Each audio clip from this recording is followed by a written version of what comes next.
اور یہ اختلاف صحابہ اکرام کے درمیان بھی موجود تھا، صحابہ بھی مسائل میں ایک دوسرے سے اختلاف کر جایا کرتے تھے، وہ کہتے تھے، یہ وقت قلیل ہے وگرنہ میں آپ کو مثالوں سے سمجھا دیتا، مختصر یہ کہ اختلاف کسی مسئلے کے سمجھنے میں ہو جانا یہ فرقہ کا جنم نہیں دیتا، صحابہ میں کوئی فرقہ نہیں تھا لیکن ان کے مابین مسائل میں اختلاف تھا۔ فرقہ کب بنتا ہے؟ جب انسان شخصیت پرستی کی طرف آ جاتا ہے۔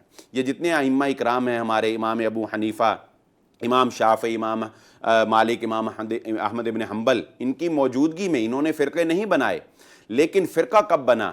جب لوگوں نے شخصیت پرستی کی اور کہا کہ میرے بڑے کی بات، میرے امام کی بات، میرے پیر کی بات ہی صحیح ہے، باقی سارے غلط، اور حتیٰ کہ اگر میرے بڑے کی بات قرآن و حدیث کے خلاف بھی ہوگی تو میں ان کو تو کسی طریقے سے تعویل کر کے یا معنی کر کے پیچھے کر سکتا ہوں، اپنے بڑے کی بات جو ہے وہ میں نہیں چھوڑ سکتا۔ ناظرین اکرام، یہ وہ ظلم ہے جو فرقہ واریت کو جنم دیتا ہے۔ تو اگر بنیاد قرآن و سنت رہے، بنیاد قرآن و سنت رہے اور بعد میں اختلافات ہوتے رہیں تو انشاءاللہ فرقے نہیں بنتے۔ ہمیں اپنے آپ کو اس وقت فرقہ بندی سے بچا کر اللہ کے دین پر، قرآن و سنت پر لے کر آنا ہے اور مسلمانوں کو اکٹھا ہونا ہے۔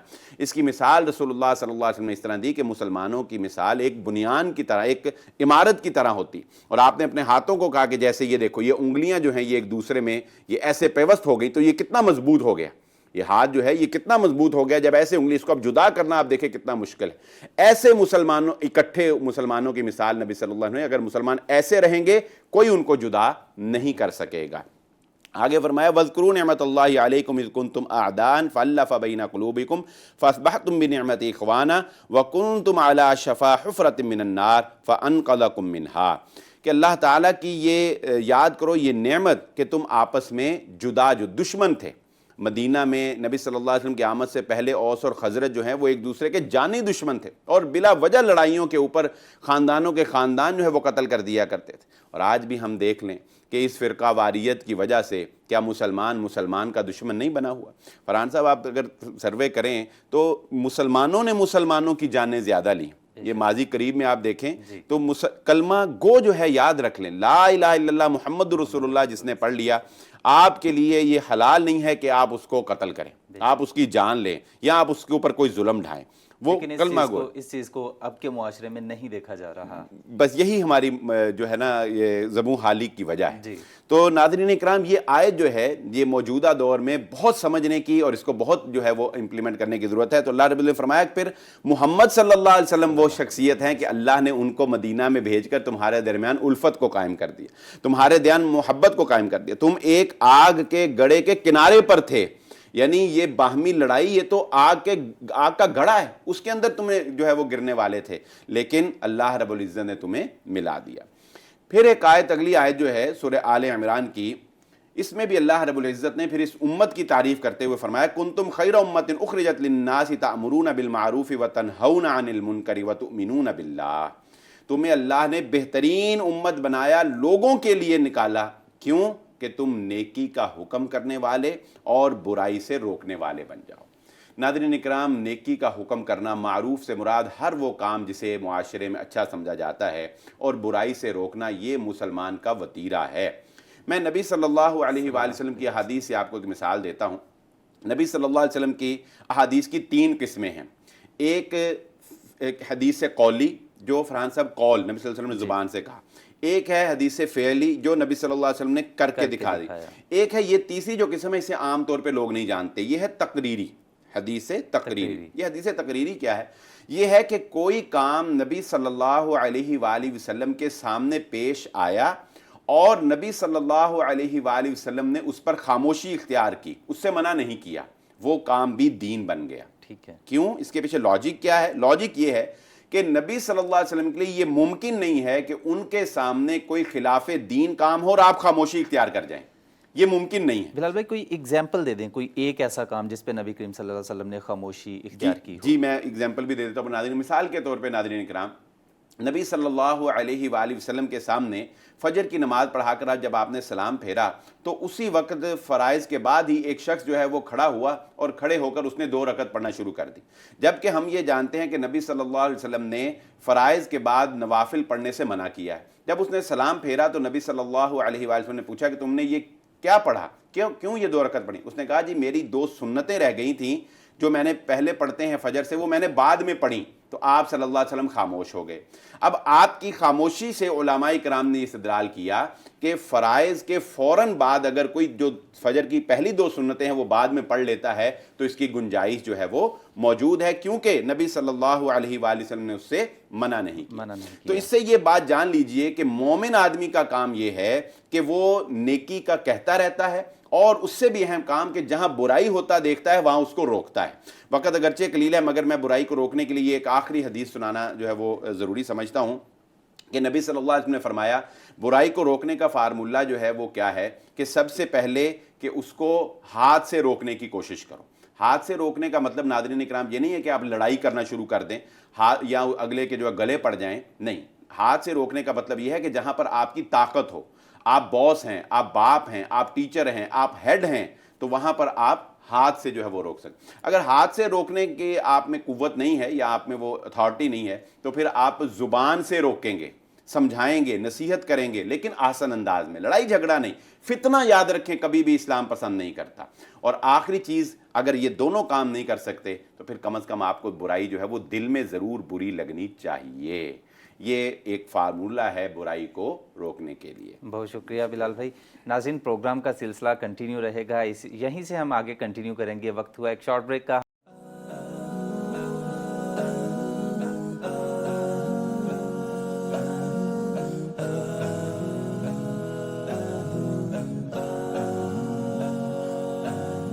Welcome back after break. ناظرین، دین اسلام اتنا خوبصورت دین ہے کہ اس میں اگر کسی برائی کو روکنا ہے تو بھی فتنے میں پڑنے کی اجازت نہیں ہے۔ احسن طریقے سے برائی کو روکنے کے طریقہ کار وہ بھی دین اسلام نے بتائے ہیں، اس کے اکارڈنگ چلنا چاہیے ہمیں مسلمانوں کو۔ بریک پر جانے سے پہلے ہم یہ بات کر رہے تھے، آگے کنٹینیو کریں گے اسی چیپٹر کو، بلال بھائی مزید آگے کنٹینیو کریں گے۔ جی بلال صاحب۔ شکریہ فرحان صاحب۔ اعوذ باللہ من الشیطان الرجیم، بسم اللہ الرحمن الرحیم۔ والذین اذا فعلوا فاحشة او ظلموا انفسهم ذکروا اللہ فاستغفروا لذنوبهم ومن یغفر الذنوب الا اللہ۔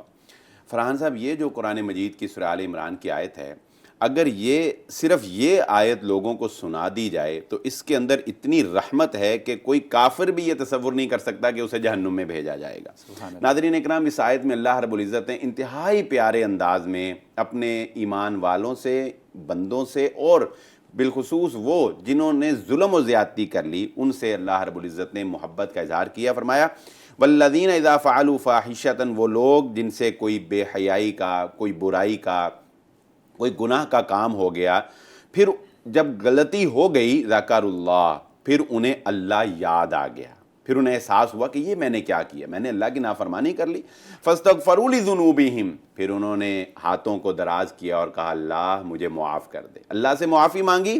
تو یہ اتنا پیارا جملہ ہے جو اللہ رب العزت نے ارشاد فرمایا وَمَن يَغْفِرُ الذُّنُوبَ إِلَّا اللَّهُ، بھلا بتاؤ اگر میں نے ان کو معاف نہیں کرنا تو پھر معاف کس نے کرنا ہے؟ سبحان اللہ۔ یعنی اللہ رب العزت نے یہ محبت بھرے لہجے میں جو ہے یہ بات کی کہ اللہ رب العزت گویا کہ یہ اظہار کر دیا کہ ہاں میں ہی ہوں، میں نے ہی معاف کرنا ہے، مجھ سے معافی مانگو، میں معاف کرتا چلا جاؤں۔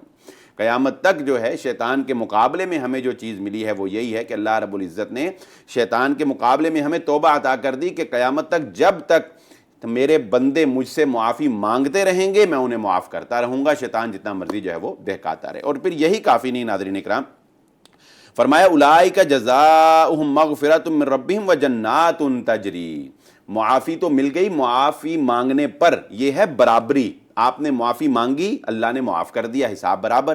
لیکن اللہ رب العزت کہتے ہیں ہم یہاں پر برابری کر کے نہیں چھوڑتے، یہ ہمارے شایان شان نہیں ہے، وہ بادشاہوں کا بادشاہ ہے، تم نے معافی مانگی ہم نے معاف کر دیا، لیکن ہم نے اس معافی کے بعد تمہیں اپنی طرف سے جنت عطا کر دی، یہ ہماری عطا ہو جائے گی۔ صرف معاف کر کے نہیں چھوڑ دیا بلکہ اپنی طرف سے انعام میں جنت اللہ رب العزت نے عطا کر دی۔ تو سورہ آل عمران کی ایک آیت، یہ آیت نمبر 136 جو ہے، یہ کمال درجے کی رحمت بھری آیت ہے۔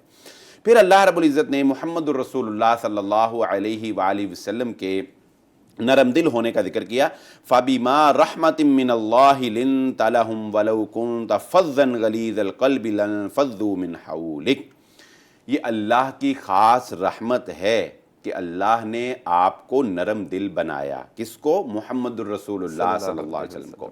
اور اس نرم دلی کا عالم کیا ہے ناظرین اکرام کہ انسان سوچ نہیں سکتا کہ اپنے جانی دشمنوں کو محمد الرسول اللہ صلی اللہ علیہ وآلہ وسلم نے معاف کر دیا. فتح مکہ ہوتا ہے، یعنی وہ شہر جس سے آپ کو محبت تھی، جو آپ کا آبائی شہر تھا، جہاں آپ نے بچپن گزارا، جہاں آپ نے جوانی گزاری، وہاں سے آپ کو جو ہے وہ نکال دیا گیا. لیکن اب آج آپ وہاں پر فاتحانہ داخل ہو رہے ہیں اور لوگ ڈر رہے ہیں، کانپ رہے ہیں کہ آج یہ بندہ نہیں چھوڑے گا، اس پہ ہم نے کوئی ظلم ڈھائے ہیں، یہ نہیں چھوڑے گا. مگر رسول اللہ صلی اللہ علیہ وآلہ وسلم کہتے ہیں نہیں، آج نرمی کا دن، آج جنگ کا دن نہیں، قتل کا دن نہیں، معاف کر دینے کا دن ہے. اور نبی صلی اللہ علیہ وآلہ وسلم نے سارے مکے والوں کو جو ہے وہ عام معافی کا اعلان کر دیا. اسی طرح طائف والوں نے جو نبی صلی اللہ علیہ وآلہ وسلم کے ساتھ ناروا سلوک کیا، آپ کو لہو لہان کر دیا، لیکن فرشتے نے آ کر کہا ہے محمد صلی اللہ علیہ وسلم اجازت دیجیے، آپ نے کچھ نہیں کرنا. اتنی، میں کہتا ہوں اس سے بڑی طاقت اور کسی کے پاس نہیں. اللہ رب العزت نے کسی کو نہیں عطا کی اتنی بڑی طاقت، کسی بادشاہ کے پاس اتنی طاقت نہیں تھی. اور یہ طاقت کیا تھی کہ صرف لبوں کو ہلا کر اتنا کہہ دیجئے کہ کر دو، اتنا، صرف اتنا کہہ دیجئے کر دو، اجازت دے دیجئے. عربی میں اگر کہیں تو نام کہہ دیجئے. تو اللہ رب العزت، فرشتہ کہتا ہے کہ میں ان دو پہاڑوں کو ایسے ملا دوں گا اور دنیا میں کبھی کوئی جان بھی نہیں سکے گا کہ طائف نام کی بستی بھی کوئی ہوا کرتی تھی. مگر نبی صلی اللہ علیہ وآلہ وسلم نے ان کو بھی معاف کر دیا. ناظرین اکرام، یہ ایک لیڈر کی پہچان ہے. آپ فحش گو نہیں تھے، آپ نے کبھی کسی کے ساتھ بدتمیزی نہیں کی، آپ نے اپنی ذات کے لیے کبھی کسی سے انتقام نہیں لیا. حضرت انس رضی اللہ تعالیٰ عنہ نے 10 سال نبی صلی اللہ علیہ وآلہ وسلم کی خدمت کی. وہ گواہی دیتے ہیں کہ نبی صلی اللہ علیہ وآلہ وسلم نے کبھی مجھے یہ نہیں کہا انس تمہیں میں نے یہ کام کہا تھا کیوں نہیں کیا. اس قدر نرم دل نبی صلی اللہ علیہ وآلہ وسلم، اور یہ اللہ کی رحمت تھی کہ آپ کو نرم دل بنایا گیا. آگے فرمایا وَلَا يَحْسَبَنَّ الَّذِينَ يَبْخَلُونَ بِمَا آتَاهُمُ اللَّهُ مِنْ فَضْلِهِ هُوَ خَيْرًا لَهُمْ بَلْ هُوَ شَرٌّ لَهُمْ سَيُطَوَّقُونَ مَا بَخِلُوا بِهِ يَوْمَ الْقِيَامَةِ وَلِلَّهِ مِيرَاثُ السَّمَاوَاتِ وَالْأَرْضِ وَاللَّهُ بِمَا تَعْمَلُونَ خَبِيرٌ. ہرگز تم یہ گمان نہ کرو کہ جو تم بخیلی کرتے ہو اس میں سے جو اللہ نے اپنے فضل اور اپنی رحمت سے تمہیں رزق عطا کیا ہے یہ تمہارے لیے بہت بہتر ہے. نہیں، بخیلی جو ہے یہ اللہ رب العزت کو سخت ناپسندیدہ عمل ہے. اور میں یہاں یہ بات بیان کرتا چلوں، فرحان صاحب، اکثر لوگ جو ہیں وہ خرچ کرنے کے باوجود بخیل ہوتے ہیں. وہ یہ سمجھنا بڑی، اس کی جو سینس ہے بخیلی کی، وہ سمجھنا بڑی ضروری بات. اور وہ ناظرین کرام کیا ہے، بخیل کون ہوتا ہے؟ جو اللہ کے احکامات کے مطابق ضرورت کی جگہ پر خرچ نہیں کرتا. مثال کے طور پہ ایک شخص کے ماں باپ بوڑھے ہیں، ضرورت مند ہیں خدمت کے، مال کے، لیکن وہ شخص جو ہے ان کو صحیح طرح سے میڈیسن بھی لا کر نہیں دیتا. اور پتہ کیا چلتا ہے کہ رات کو دوستوں میں گیا تو ہزاروں روپے کی دعوت دوستوں کو کھلا دی، ہزاروں روپے کے تحائف جو ہیں وہ دوستوں کو دے دیے. یہ کیا ہے؟ اب لوگ کہیں گے، لوگ تو نہیں کہیں گے کہ وہ بخیل ہے، بھائی بڑا سخی ہے، دعوتیں کھلاتا پھرتا ہے. اللہ کی نظر میں وہ بخیل ہے. کیوں؟ کیونکہ اس نے اپنی خواہش نفس کے مطابق مال خرچ کیا، اللہ کے حکم کے مطابق خرچ نہیں کیا. اللہ کے حکم کے مطابق خرچ کرنا یہ تھا کہ جو گھر میں ماں باپ پڑے ہوئے ہیں ان کے اوپر خرچ کیا جاتا، جو قریبی رشتہ دار مستحق ہیں ان کے اوپر خرچ کیا جاتا، اور اس کے بعد جو بھی اضافی ہو وہ انسان اپنی ضروریات یا اپنی خواہش کے مطابق بھی خرچ کرے. لیکن ضرورت کے وقت جو ہے وہ خرچ کرنا، یہ دراصل جو ہے سخاوت ہے، اور انسان نے کون سا اپنے دیے میں سے دینا ہوتا ہے. نبی صلی اللہ علیہ وآلہ وسلم نے فرمایا، یہ بڑی پیاری بات ہے، کہ جن کو اللہ نے رزق دیا ہے وہ دراصل سپلائر ہیں، وہ سپلائر ہیں. اگر وہ سپلائی روک دیتے ہیں تو وہ ان کو، سپلائر کو پھر درمیان سے ہٹا دیا جائے گا. نبی صلی اللہ علیہ وسلم نے فرمایا کہ اللہ رب العزت نے اپنے بہت سے بندوں کو لوگوں میں رزق تقسیم کرنے کے لیے رزق دیا ہوتا ہے.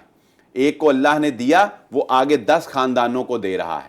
اگر وہ ان کو روک دیتا ہے تو اللہ رب العزت بھی اس سے رزق کو روک کر کسی اور کو دے دیتے ہیں. ناظرین اکرام، یہ کتنی پیاری بات. اگر آپ کے ذریعے سے کسی کا گھر چل رہا ہے تو مت سمجھیے کہ اس میں آپ کا کوئی کمال ہے. اللہ نے آپ کی ڈیوٹی لگائی ہوئی ہے، اگر آپ روکیں گے اللہ آپ کی ڈیوٹی بدل دے گا. اور ہم لوگوں نے معاشرے میں دیکھا نہیں کیا کس طرح سے حالات جو ہے تلک الایام نداولھا بین الناس. اور آخر میں ناظرین اکرام، اللہ رب العزت نے سورہ آل عمران میں ایمان والوں کو حوصلہ بھی دیا اور ان کو دنیا کی حقیقت جو ہے وہ بھی باور کروائی اور فرمایا لا یغرنک تقلب الذین کفروا فی البلاد متاع قلیل ثم مأواہم جہنم وبئس المہاد۔ ہرگز ہرگز تمہیں پریشان نہ کرے یہ چیز کہ کافروں کا جو دنیا کے اندر شان و شوقت کے ساتھ جو چہل پہل ہے، جو ریل پیل ہے، یہ کہیں تمہیں پریشان نہ کر دے کہ کافروں کے اوپر اللہ کی عنایات ہیں اور تم ایمان والے ہو کر اور تمہارا جو ہے وہ یہ حال ہے، اس چیز سے کہیں تم دھوکہ نہ کھا جانا۔ ناظرین اکرام، اللہ رب العزت نے فرمایا متاع قلیل، یہ تو کافروں کو ہم نے عارضی طور پر استعمال کرنے کے لیے چیزیں دی ہوئی ہیں، یہ شان و شوقت، یہ رعنائیاں عارضی ہیں، اصل چیز جو ہے وہ آخرت ہے اور وہ میں نے اپنے ایمان والوں کے لیے رکھ چھوڑی۔ یہاں پر وہ حدیث جو ہے وہ ہمیں یاد رکھنی چاہیے، کائنات کے امام میرے اور آپ کے نبی جناب محمد الرسول اللہ صلی اللہ علیہ وآلہ وسلم کی ہستی، کہ جو اگر اللہ رب العزت سے دعا کرتے تو اللہ ان کے کہنے پر احد پہاڑ کو سونا بنا دیتا، اللہ تعالیٰ ہیرے جواہرات کی نہریں جو ہیں وہ ان کے لیے جاری کر دیتا۔ ایسی شخصیت اور ایسا ان کے ساتھ اللہ رب العزت کا ایک تعلق تھا۔ لیکن حضرت عمر ابن خطاب رضی اللہ تعالیٰ عنہ ایک دفعہ نبی صلی اللہ علیہ وآلہ وسلم کے پاس تشریف لاتے ہیں، آپ کھجور کی بنی ہوئی چارپائی کے اوپر لیٹے ہوئے ہیں اور نبی صلی اللہ علیہ وآلہ وسلم کے جسم اطہر میں اس کھجور کی جو شاخ ہیں، آپ دیکھیں کہ اگر آپ چارپائی پر بغیر بستر کے زیادہ دیر لیٹیں تو جسم میں اس کے نشانات جو ہیں وہ لگ جاتے ہیں، تو نبی صلی اللہ علیہ وسلم کے شانہ مبارک پر اس کھجور کے نشان جو ہیں وہ موجود ہیں۔ جب آپ اٹھ کر بیٹھتے ہیں، حضرت عمر رضی اللہ تعالیٰ عنہ یہ نشانات دیکھتے ہیں تو حضرت عمر کی آنکھوں میں آنسو آ جاتے ہیں، کہتے ہیں اللہ کے نبی صلی اللہ علیہ وسلم، وہ کیسر و کسریٰ جو نافرمان ہیں ان کے لیے وہ تخت و تاج، اور آپ جو اللہ کے محبوب ہیں آپ کا یہ حال ہے۔ نبی صلی اللہ علیہ وآلہ وسلم فرماتے ہیں عمر، کیا تو اس بات پہ راضی نہیں ہے کہ اللہ نے ان کے لیے دنیا رکھ چھوڑی ہے اور ہمارے لیے اللہ رب العزت نے آخرت میں جنت کو رکھ چھوڑا ہے، وہ جنت جس کی خوشبو میلوں سے آئے گی لیکن کوئی کافر اس کی خوشبو بھی نہیں پا سکے گا۔ ناظرین اکرام، دوسروں کے جاہ و جلال کی طرف دیکھ کر جو اللہ نے عارضی اور حرام ان کے لیے جو ہے وہ راہیں کھول دی ہیں، اس کو دیکھ کر انسان کو کبھی بھی ناشکری کا پہلو اختیار نہیں کرنا چاہیے۔ بہت خوبصورت بات بلال صاحب نے بتائی ناظرین کرام کو۔ ناظرین، یہاں پر وقت ہوا ہے ایک شارٹ بریک کا، ہمارے ساتھ رہیے گا، اسی سلسلے کو کنٹینیو رکھیں گے۔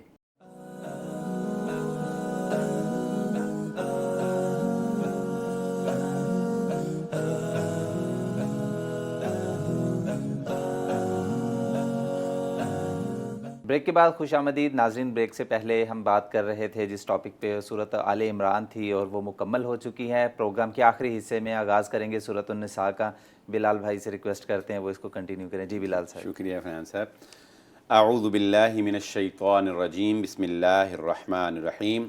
یا ایہا الناس اتقوا ربکم الذی خلقکم من نفس واحدۃ وخلق منها زوجها وبث منہما رجالا کثیرا ونساء۔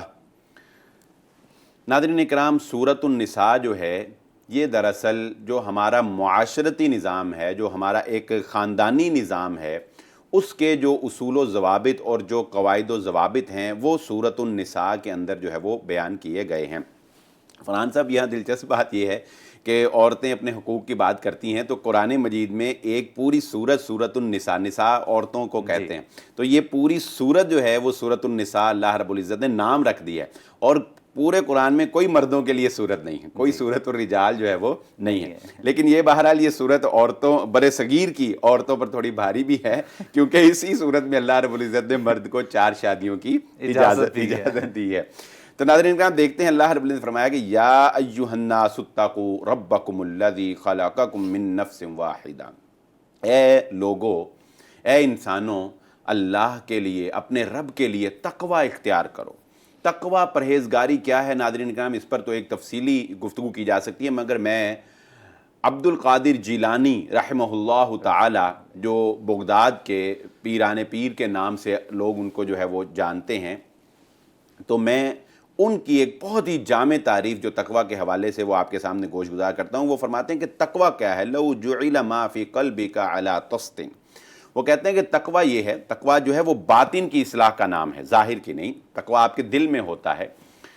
تو وہ کہتے ہیں کہ تقوی یہ ہے کہ تمہارے دل میں جو کچھ بھی ہے اس کو نکال کر ایک تھال کے اوپر سجا دیا جائے، رکھ دیا جائے، فیطاف بھی، پھر اس تھال کو فی سوق، بازار میں جو ہے وہ پھرایا جائے، اس تھال کو لے کر لوگوں کو دکھایا جائے، بازار میں لے کر جایا جائے، اور تمہیں بالکل اس بات پر کوئی شرم اور عار محسوس نہ ہو کہ کوئی بات نہیں، تمہارا وہ تھال جو ہے وہ لوگوں کو دکھا دیا جائے تو تم سمجھ لو کہ تم متقی ہو۔ لیکن اگر تم یہ پسند نہ کرو اور تمہیں شرم آئے کہ تمہارا وہ تھال جو ہے لوگوں کو دکھایا جائے تو سمجھ لو کہ تمہارے اندر تقوی نام کی چیز جو ہے وہ نہیں ہے۔ اس فارمولے پر ہمیں اپنے دل کا تجزیہ کر لینا چاہیے کہ آیا ہمارے اندر پرہیزگاری اور تقوی ہے یا کہ نہیں ہے۔ آگے پھر اللہ رب العزت نے سورۃ النساء میں یتیموں کے بارے میں، یتیم ناظرین کرام کسے کہتے ہیں میں اس کی بھی وضاحت کر دوں، وہ بچہ کہ جو بلوغت سے پہلے، بالغ ہونے سے پہلے جس بچے کا والد باپ جو ہے وہ فوت ہو جائے اسے شریعت میں یتیم کہا گیا ہے، اور یتیموں کے ساتھ حسن سلوک کی بہت ترغیب دی گئی ہے۔ فرمایا وَآتُوا الْيَتَامَىٰ أَمْوَالَهُمْ وَلَا تَتَبَدَّلُوا الْخَبِيثَ بِالطَّيِّبِ وَلَا تَأْكُلُوا أَمْوَالَهُمْ إِلَىٰ أَمْوَالِكُمْ، یتیموں کو ان کا مال، ان کا حق دے دو، اور خبیث برے مال کو اچھے مال کے ساتھ مت تبدیل کرو۔ یعنی کوئی بچہ یتیم ہو گیا اور اس کی پراپرٹی، اس کے حصے میں کوئی اچھی جگہ تھی، تم اپنی بری جگہ جو ہے وہ اس کے کھاتے ڈال دو اور اس کی اچھی جگہ جو ہے وہ قبضہ کر لو، نہیں۔ یتیموں کے مال کے بارے میں اللہ سے ڈرو، جو یتیموں کا مال کھاتا ہے وہ اپنے پیٹ میں آگ بھر رہا ہے،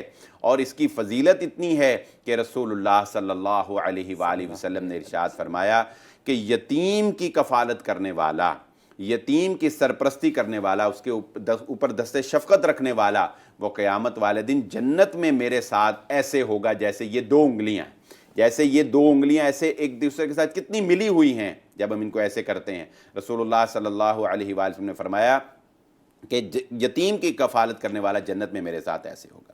اگلی جو آیت ہے ناظرین اکرام، اللہ رب العزت نے مردوں کو یہ اجازت دی ہے کہ وہ مثنیٰ و ثلاث و رباع فَإِنْ خِفْتُمْ أَلَّا تَعْدِلُوا فَوَاحِدَةً، کہ مردوں کو اللہ رب العزت نے اجازت دی ہے کہ فَانْكِحُوا مَا طَابَ لَكُم مِّنَ النِّسَاء، تم جو عورتیں تمہیں پسند آتی ہیں، یعنی رشتہ کرنے کا جو اصول و ضوابط ہے، جہاں تمہاری سیٹلمنٹ ہوتی ہے ان عورتوں سے شادی کرو، دو سے کر سکتے ہو، 3 سے کر سکتے ہو، 4 تک سے کر سکتے ہو، لیکن فَإِنْ خِفْتُمْ أَلَّا تَعْدِلُوا، یاد رکھو ایسا نہیں ہے کہ ایک کو جو ہے وہ لٹکا دیا جائے اور ساری محبت اور ساری چاہتے ہیں جو ہیں وہ دوسری کی طرف نچھاور کر دی جائیں، اور اس بیچاری کو پرسان حال نہ اس کا خرچہ پورا کیا جائے نہ اس کا وقت دیا جائے، نہیں، ایسا نہیں۔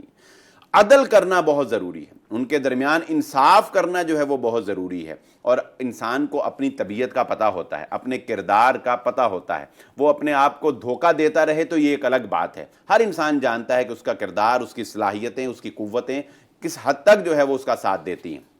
لہذا فرمایا فَإِنْ خِفْتُمْ أَلَّا تَعْدِلُوا، اگر تمہیں یہ ڈر ہے کہ تم انصاف نہیں کر سکتے تو پھر نا انصافی کی جو بوجھ ہے، نا انصافی کی جو سزا ہے اس کو اپنے اوپر نافذ نہ کرو، فواحدہ، پھر ایک شادی جو ہے اس کے اوپر ہی تمہیں اکتفا کرنا چاہیے، لیکن اگر انصاف کر سکو تو ایک سے زائد کی گنجائش بہرحال موجود ہے۔